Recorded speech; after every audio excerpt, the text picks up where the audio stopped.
Coming up on Cronkite News, the egg shortage is an issue for consumers and farmers. We take a look at how some people are getting their morning egg fix without visiting the grocery store. Plus, as football fans travel to the Valley for the Super Bowl, pizza and beer sales may not be the only things going through the roof. And later, aside from the big game, there's plenty of events fans can look forward to over the next 10 days in the Valley. Cronkite News starts now. Good evening and welcome to Cronkite News on Arizona PBS. I'm Lydia Curry. And I'm Jonah Krell. Thank you for joining us.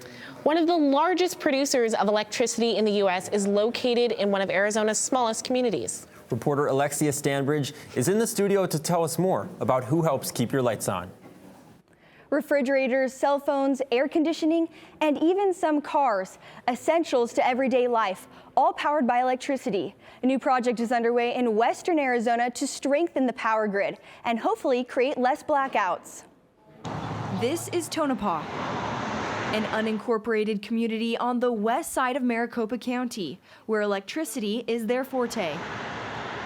Gas, plants, and also solar facilities, and then Palo Verde Nuclear Generating Station. Palo Verde annually generates more electricity than any other United States power plant. We met with Community Council President James Hoodenpyle at the only active restaurant in Tonopah. People do move from Phoenix out here because they gain access or gain employment at Palo Verde. Sandy Barr is the director of the Sierra Club's Grand Canyon chapter.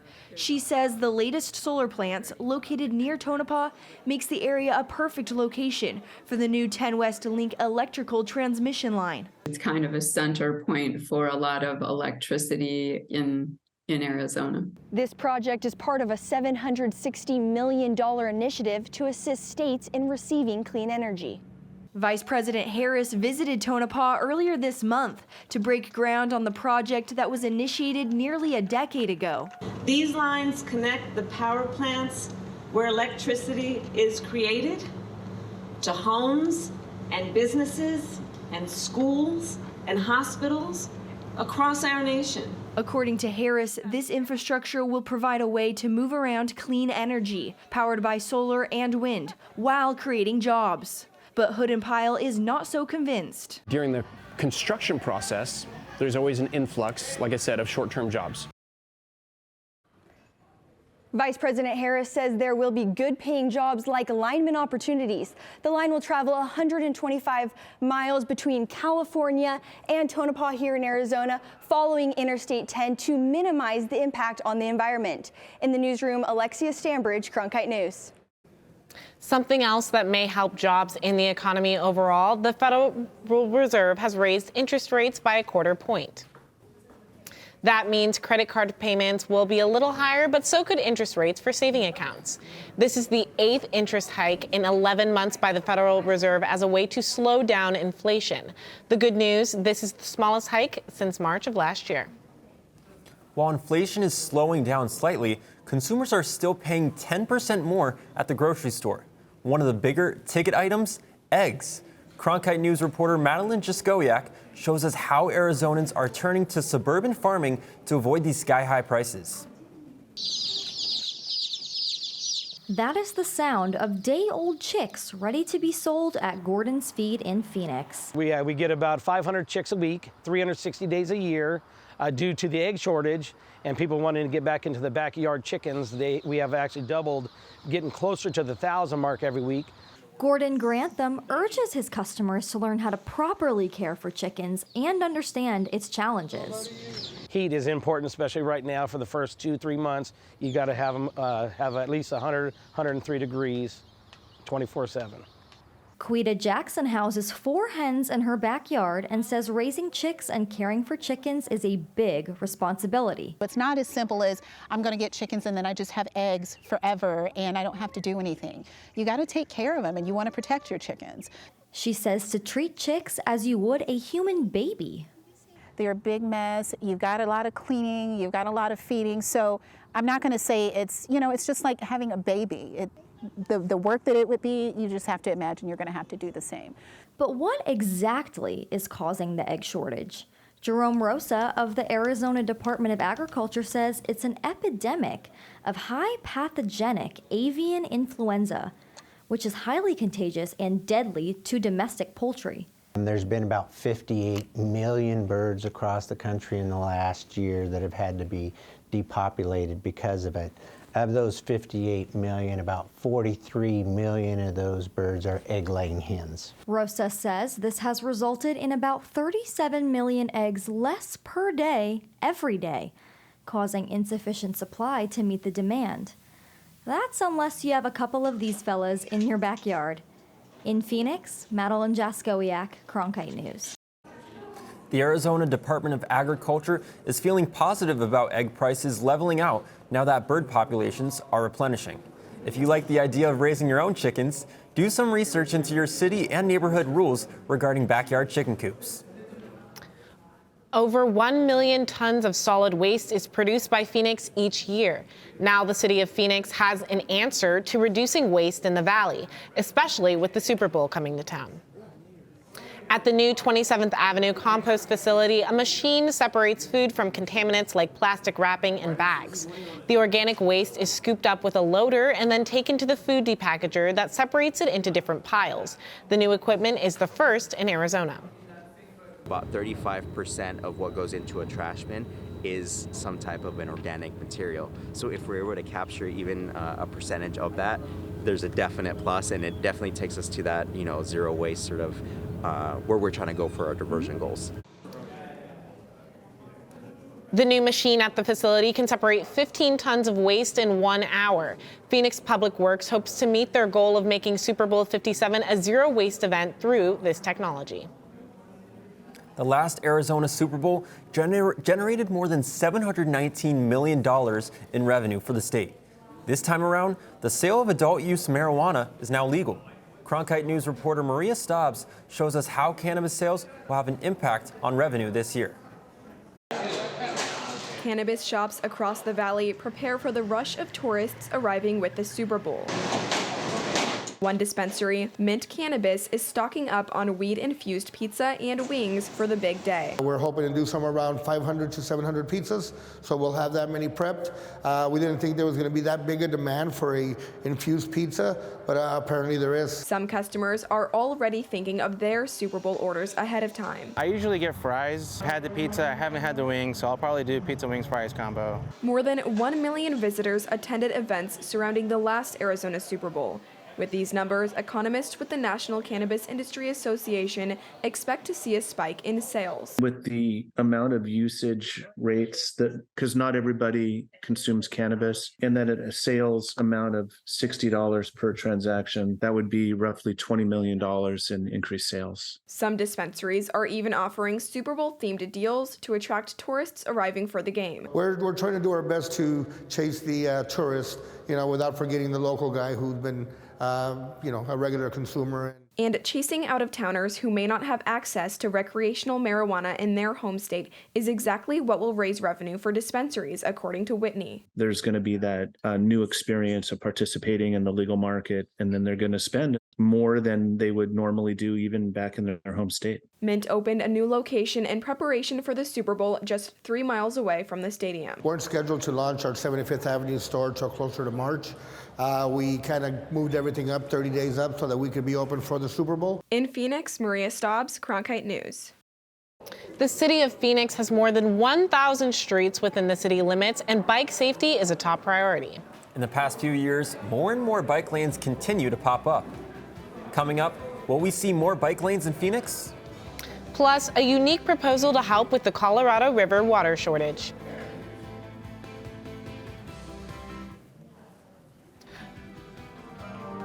Newscasting has changed a lot since the time of Walter Cronkite. That's why here at the Walter Cronkite School of Journalism, you can learn the studio production skills of today in real time. Whether you want to work audio, direct, technical direct, design graphics, or you can even run the floor. It's all part of the Television Production and Graphics Lab here at the Walter Cronkite School of Journalism. We're going on in 3, 2...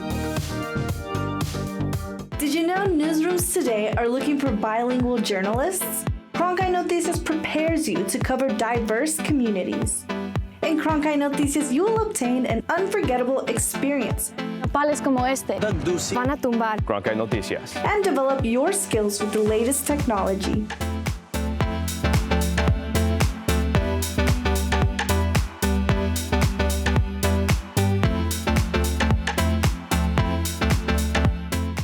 Walter Cronkite School of Journalism and Mass Communication's Phoenix Sports Bureau provides students with hands-on learning experiences and opportunities in sports journalism. From covering local high schools, colleges, and the pros, students get the opportunity to go live from our Facebook shows covering local, collegiate, and pro sports in the Valley. From digital reporting, broadcast, social media, and producing, there's opportunities for all. For more, go to cronkitenews.azpbs.org.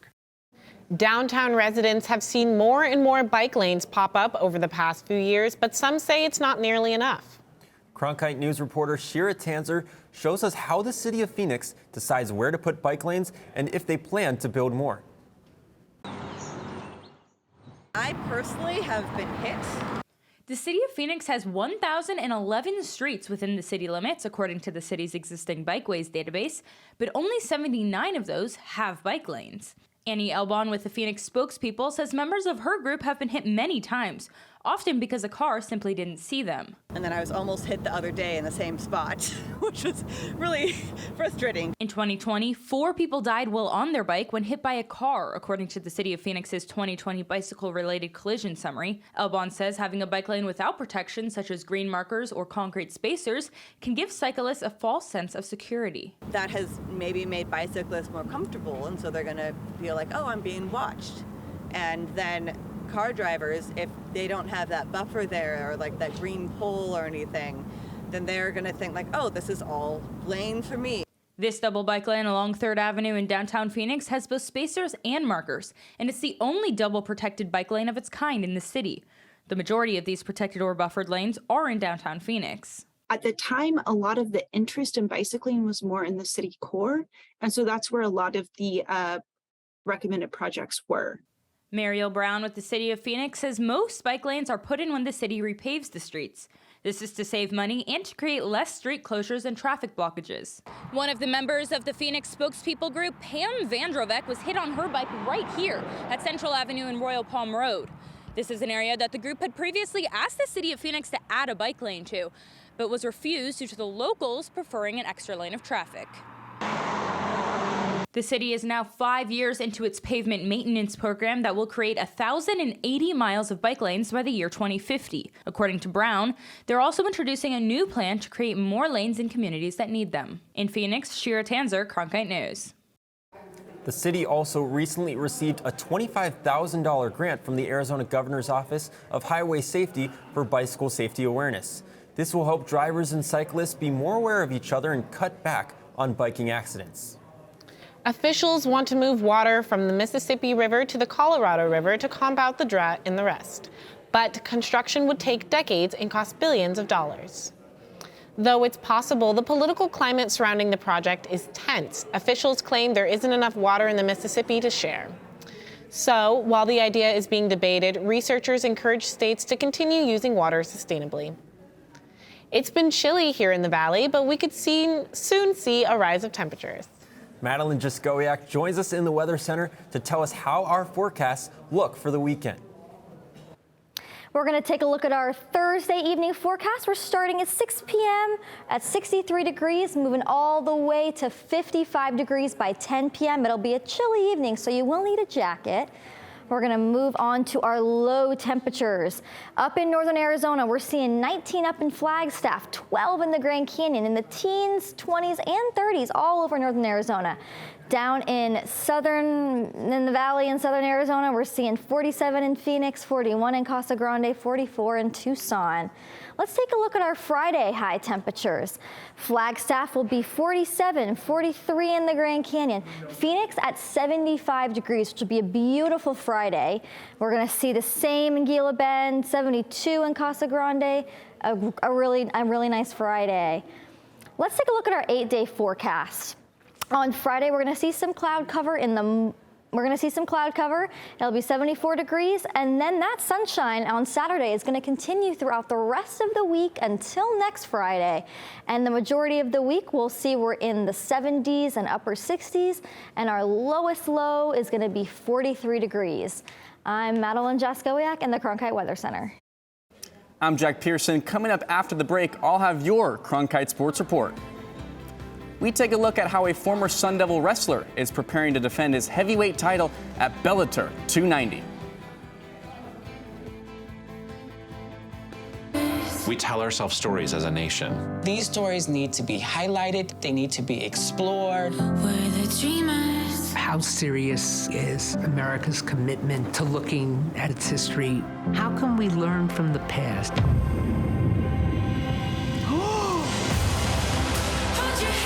Douglas said, "You're going to look me in the eye and see my humanity." It's illuminating. I'm seeing the expansiveness of my history. It's pretty great. There's so much richness to Black life and Black culture. I think the story of Muslims in America is the story of America. Tonight, they are free. I cannot imagine how excited he must have been. It's a wonderful feeling. This is why we do this. It makes me even more committed to struggling for a better world.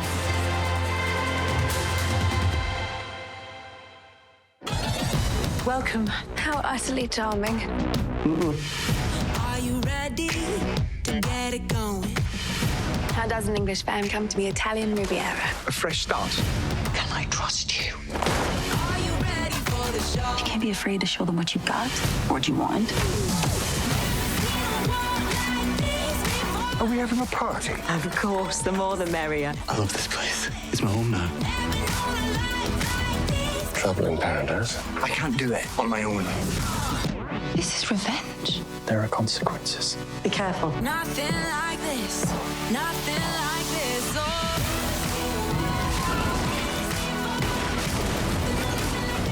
You look like you need rescuing. Don't we all? What is it that you want? I just want to let go. I choose how I live. There is the passion that I've been looking for.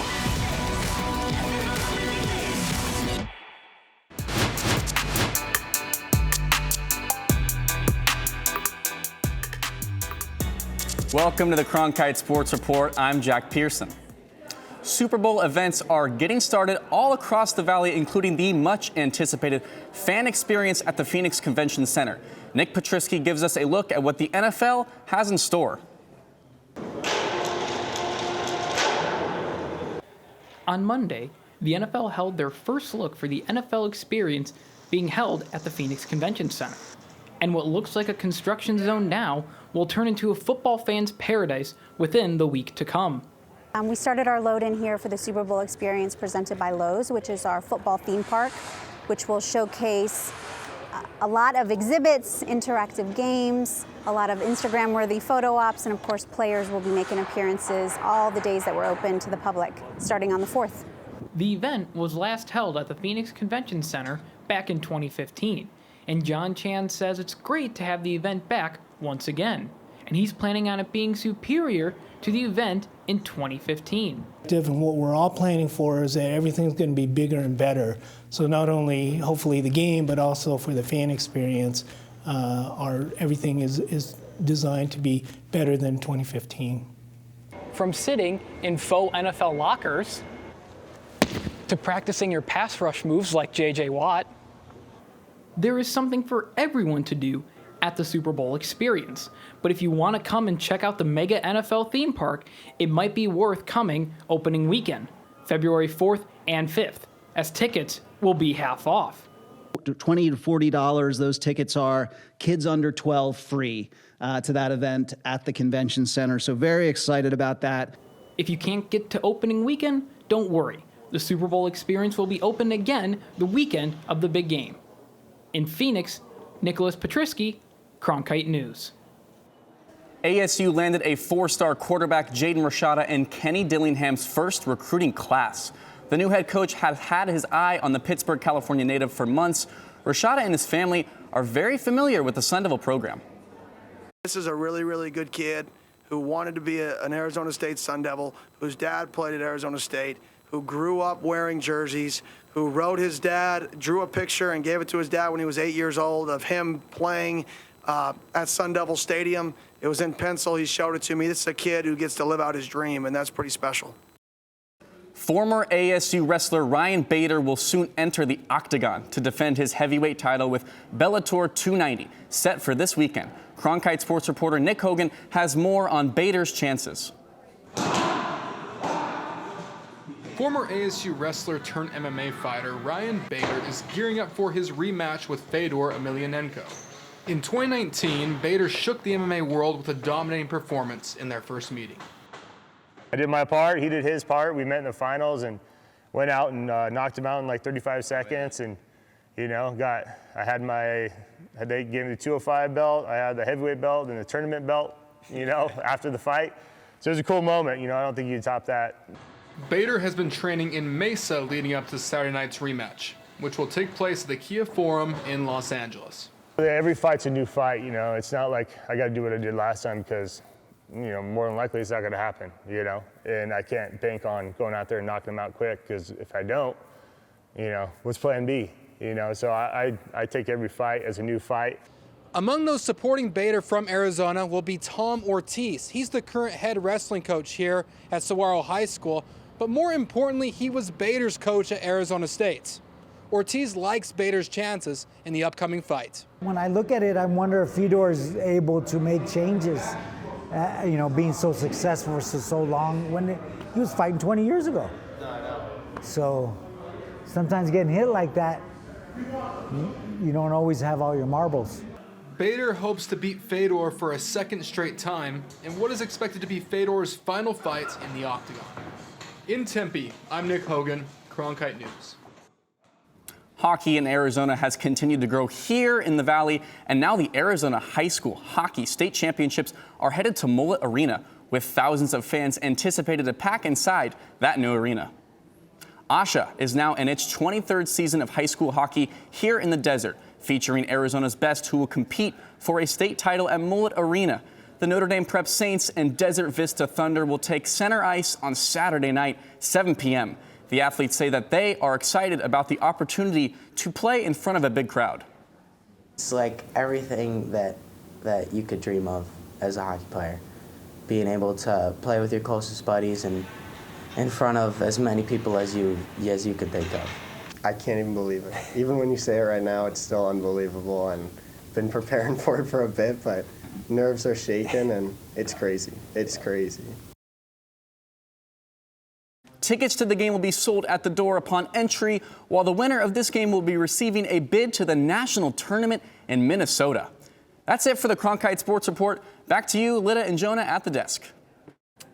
Coming up after the break, two furry forecasters have conflicting views of a spring start date. We'll tell you how these critter shadows are important in their temperature predictions.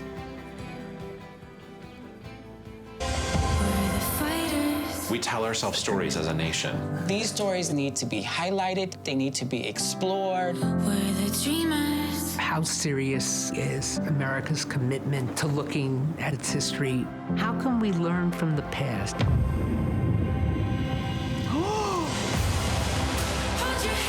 Douglas said, you're going to look me in the eye and see my humanity. It's illuminating. I'm seeing the expansiveness of my history. It's pretty great. There's so much richness to Black life and Black culture. I think the story of Muslims in America is the story of America. Tonight, they are free. I cannot imagine how excited he must have been. It's a wonderful feeling. This is why we do this. It makes me even more committed to struggling for a better world.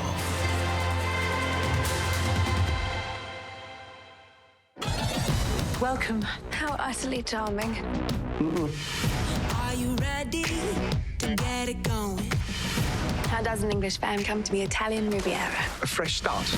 Can I trust you? Are you ready for the show? You can't be afraid to show them what you've got. What you want. Are we having a party? Of course, the more the merrier. I love this place. It's my home now. trouble in paradise. I can't do it on my own. This is revenge. There are consequences. Be careful. Nothing like this. Nothing like this. Oh.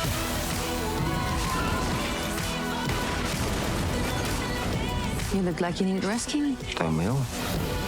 What is it that you want? I just want to let go. I choose how I live. There is the passion that I've been looking for.